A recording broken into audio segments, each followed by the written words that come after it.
Hi Stampers, this is Kim with Great Inspirations. Thank you for joining me today. This week we're going to continue with Z-fold cards. There are so many different types of Z-folds.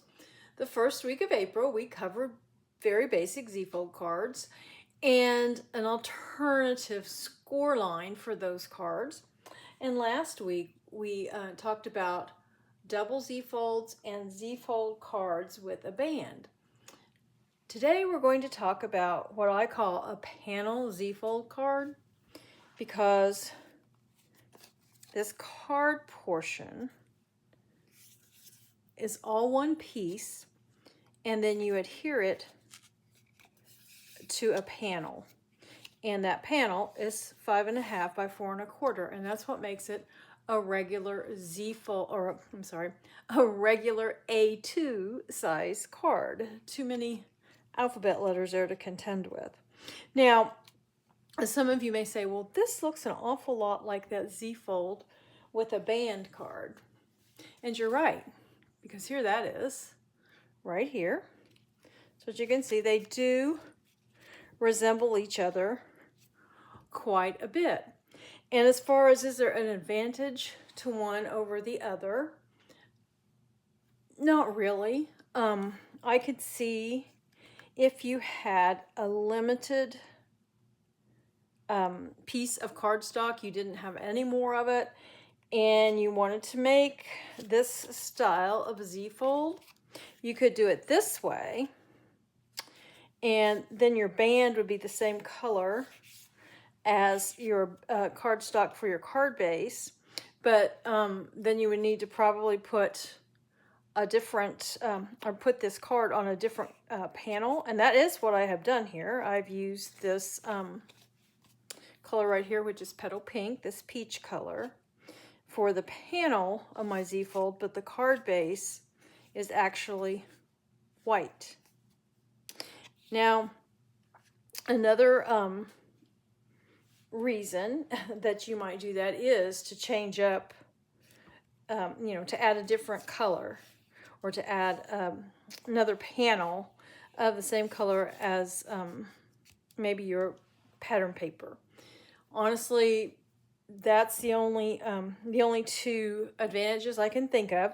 Now, it is sort of advantageous in that you do score and cut. It's all one piece, and then you just adhere it to the panel. But these, the Z-fold with the band and this panel Z-fold are very, very similar, especially when you look at them. People who don't make cards probably, would never know the difference. So let's put the Z-fold with the band away and just talk more about these Z-folds with the panel. Now here's this one that we've been looking at.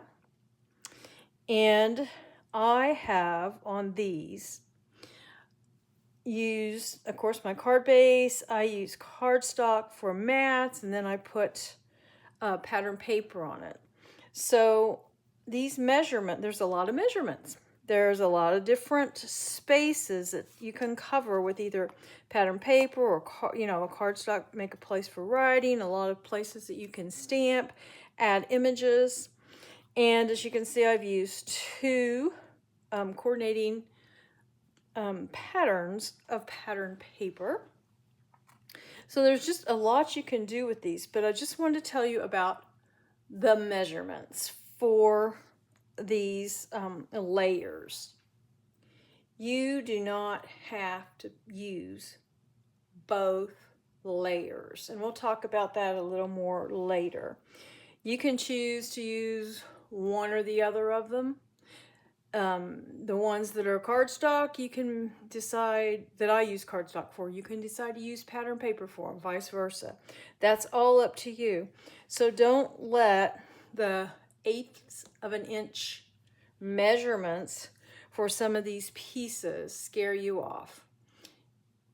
It'll be okay. You could use the ones that have measurements that are more to your liking if you don't like dealing with 1/8. But all of those measurements will be on my corresponding blog post. And there will also be a couple of options listed there, sort of what we just talked about. But like I said, it's all up to you. And if you don't feel there's enough space to write here, you can always put another panel of paper on the back, some cardstock, and you will have plenty of room to write. And here's this little happy birthday bird. I've left it very plain. It's possible I could put some white cardstock there when I go to mail this to write a little note maybe. And then I do have a panel on the back as well. So let's talk about how to make this and what it takes. We'll put these over here. And I have a little chart that just decided to fall apart on me. It just has temporary adhesive on it. So this is what it's going to take to make this. It is going to take your card base, this cardstock, that is 9 3/4 inches by 4 inches. And we're going to score on the dotted lines and cut on this solid line. And then I have on here the folds, whether they're mountain or valley folds. And we're going to walk through how to do this. Here's my card base. I'm going to set that right over there so I can refer to it in case I forget, and I probably will forget. But anyway, we're going to get out the trimmer, and I'm going to put the cutting blade up there for now. No, wait, I'm going to cut first and then score. You can, if you'd rather score first and cut, that's fine. It's whatever is going to work for you, but what works for me on this card is if I cut first. And the first thing we're going to do is we're going to put the 4-inch side at the top of the trimmer, and we're going to put it at 1 inch, but I want to flip it over. I didn't like the way that was cut. Okay. And we'll put this down. I need my piece of white paper so I can see the numbers just a little better. We're going to go down to 3 inches, close it up, and cut to 7 1/2.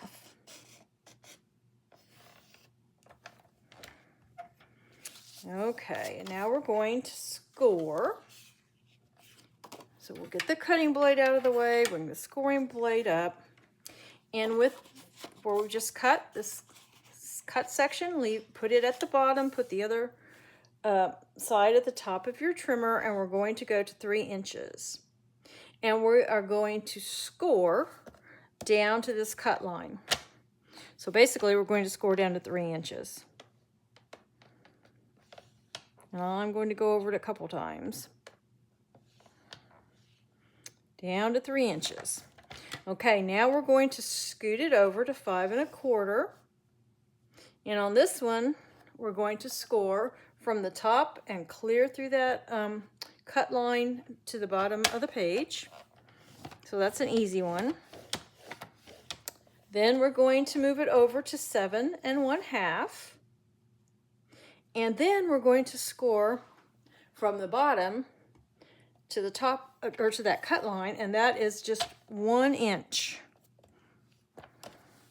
But again, it goes from, well, basically 4 to 3 on your trimmer. And that's all the cutting and scoring. So we'll put this away. And folding this can be kind of fun.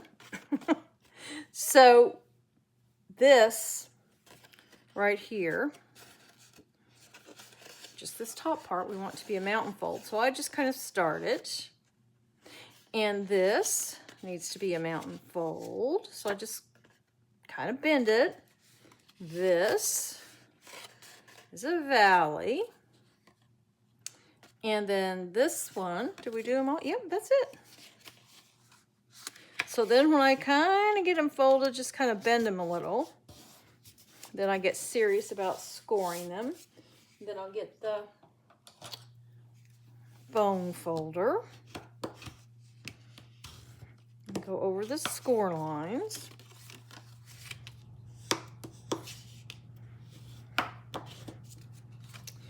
And there is how you do the card base. And then after we get it all decorated, we will put adhesive only on this part of the card and adhere it right here. Now I know that looks pretty boring right now, but we're going to fix that up a little here. So I have my pieces, and I don't have my list of what size all these pieces are, but I'll show you on this. I think this was 3, no, this white cardstock was 2 7/8. So then this is 2 3/4 square. And that's what I said, you may not like when you're doing with these itty bitty borders. So all you would have to do is maybe you just want to use the card base, excuse me, the color of the card base as your mat. So then you could cut a piece that is this size. It's the size that you're more accustomed to dealing with, no eighths. So it'd be 2 3/4 by 2 3/4, and you could just put it right here without the white. Or you could just put down, you could cut it the 2 7/8 by 2 7/8 if you wanted to, and then just put it right there. And of course it doesn't have to be pattern paper. It could be cardstock that you stamped on and colored in a scene, or whatever. It's entirely up to you. I just chose to use some pattern paper and the cardstock with the little happy birthday greeting and this cute little turtle. So we'll get some adhesive, and we will put this in place. And as I said, all the measurements are on my corresponding blog post.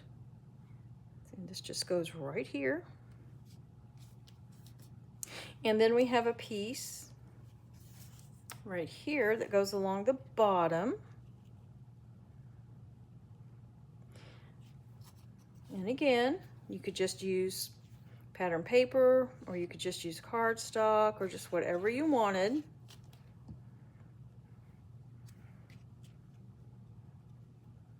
Just going to get it right on here.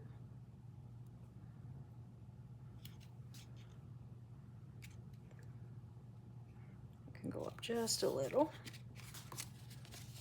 This is sort of what the front part of the card will look like. And now we have this little turtle to put right here. Now, these are the kind of cards I like to make. They have a lot of parts and pieces. I like to make these when I have time. Like, you know, in the winter when there's a big snowstorm, or like right now when we are recovering in my area from a flood. It's quite the flood. I live along the Ohio River, and it is still above flood stage as we speak. We had a whole lot of rain come through,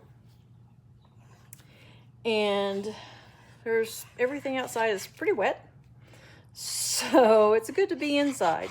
So when I have to be inside, cards with lots of bits and pieces keep me busy. Like I said, if you don't like a lot of bits and pieces, you can certainly just, you know, there's a lot of things you can do. You could still do this card fold, but there's a lot of things you could do to simplify it. And we talked a little bit about that, by not so many layers.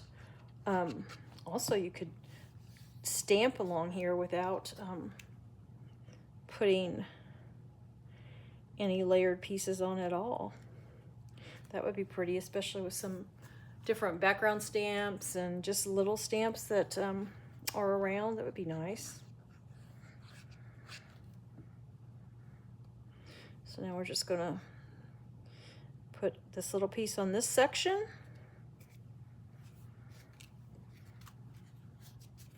And there's our card. Now we just need to put it on the panel. I think that one's up just a little bit more than the rest of them. Okay, Now that's the back side of our panel. So the glue will go here. I mean the back of our card. So the glue will go here. And that's not where we put the glue. I'm sorry, that's wrong. You fold this.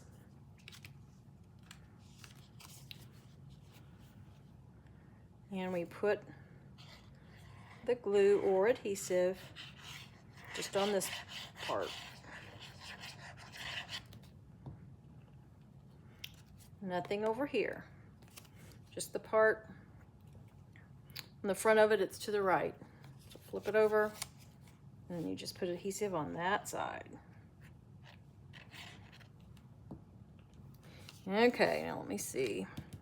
This might work out after all. I didn't get too much glue all over the place. Okay, so then, oh, this is a little harder when I'm standing and not looking right smack dab over it. But we're going to try.